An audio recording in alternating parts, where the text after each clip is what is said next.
Okay, I'm gonna do handstand push-up, huh? Got the handstand down. No! Oh. Tutorial! I mean...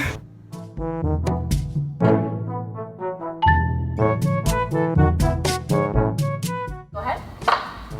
Good. One more time. Feet come off and...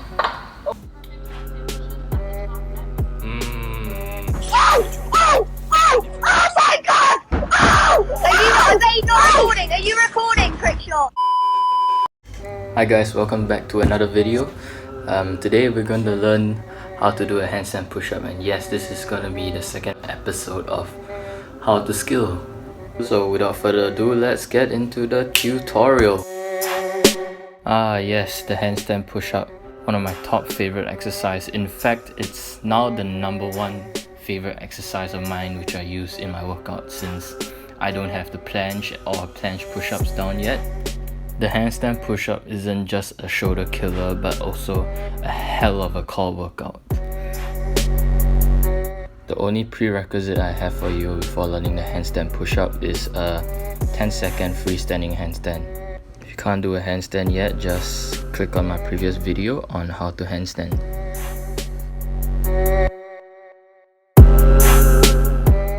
Get into a pike position, lean into your shoulder as you lower yourself, and press back up with your shoulders once you reach a 90-degree angle with your arms. Flaring your elbows or not leaning into this movement is a huge mistake, as that does not translate into the actual handstand push-up.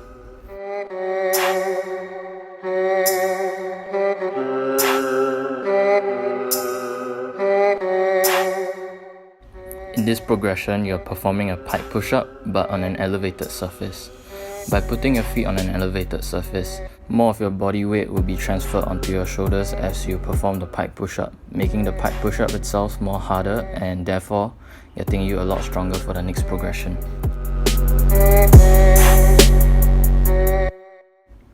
In many tutorials, the next progression should be the chest-to-wall handstand push-ups, which is an excellent progression as you are leaning into your shoulders and tensing your lower body to keep your body straight. But I had my time back then when I wasn't so strong.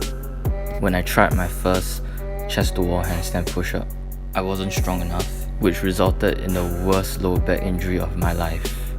But after that accident, I was able to overcome my weakness within a week with this.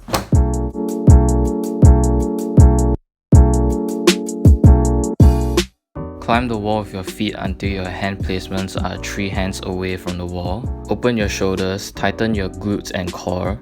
As you descend by leaning into your shoulders and bending your arms at the same time.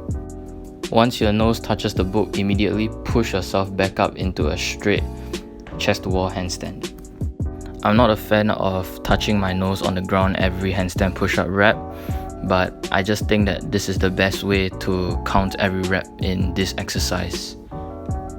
By using books to decrease the range of motion, it is so much easier to track progress, as you can slowly remove one book by another as you get stronger to increase the range of motion, and eventually get the necessary strength to perform a chest-to-wall handstand push-up.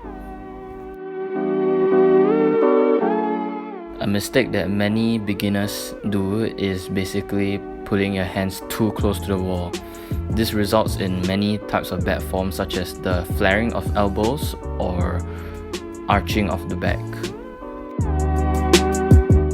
This is because your hand placement needs to be 3 palms away from the wall so that your body can be straight as you lean forward.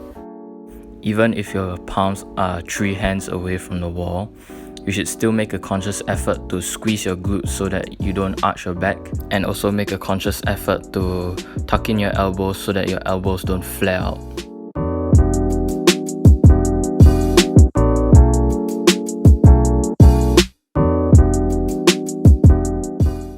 There are a few things you need to be able to do when doing a handstand push-up. For one, you need to be able to lower yourself while balancing in a handstand and leaning forward. 2, to be able to be strong enough to pause yourself at the bottom of a handstand push-up rep before pushing yourself up while balancing yourself in a handstand. The handstand push-up negative is a great way to learn the lowering portion of a handstand push-up. And it's a great way to build strength to do the actual handstand push-up itself.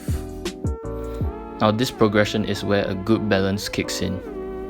Just like the chest to wall handstand, I want you to squeeze your glutes, your core, your everything while leaning into your shoulders and bending your arms. But instead of pushing up and going down again, I want you to go down as slowly as possible. Each negative must last at least 3 seconds. And you must have full control of the negative from top to bottom. Back when I was a rookie, I couldn't perform the negative as my body just ends up falling back onto the floor no matter how hard I try. But eventually I understood why. The reason why I kept falling back onto the floor is because I didn't make a conscious effort to keep my forearm in the same position throughout the movement.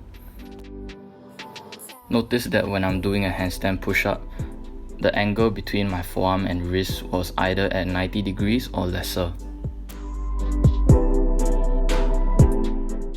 Now look at how my forearm moves in the failed attempt. This is because moving your forearms backwards while leaning forward will shift your weight to the back, which will eventually lead you to dropping back onto the floor. In strength training, there are 3 phases where you are building strength. The 2 most well-known phases are the eccentric, which is the negative of the handstand push-up that we work on, and the concentric, which is the execution of the actual movement itself. But there's one more phase which bridges the gap between the 2 most well-known phases, and that is none other than the isometric, which is the position where you're using the most strength. Therefore, the last progression I have for you today is going to be a bent arm handstand. In this progression, you want to start in the handstand and lower yourself into the handstand push-up until you reach the bottom position. Fight to hold this position for as long as you can. If you can hold this position for at least 5 seconds, you are ready to do your first handstand push-up. Beginners tend to have no problem with the handstand push-up negative but can't push themselves from the bottom position of the handstand push-up. Therefore, by working on the hardest part of the movement, we can make the handstand push-up itself that much easier. At first, your hold might look something like this. But don't be discouraged, just work on the bent arm handstand as well as some of the previous progression and you'll get your 5-second hold eventually. Here's a quick tip when attempting the handstand push-up. Think about your legs getting pulled back up and aligned to your wrists when pushing. If this video helped you in any ways, please remember to like, share and subscribe. As a small channel, that will really mean a lot to me. Thank you so much for watching and I hope to see you in the next video.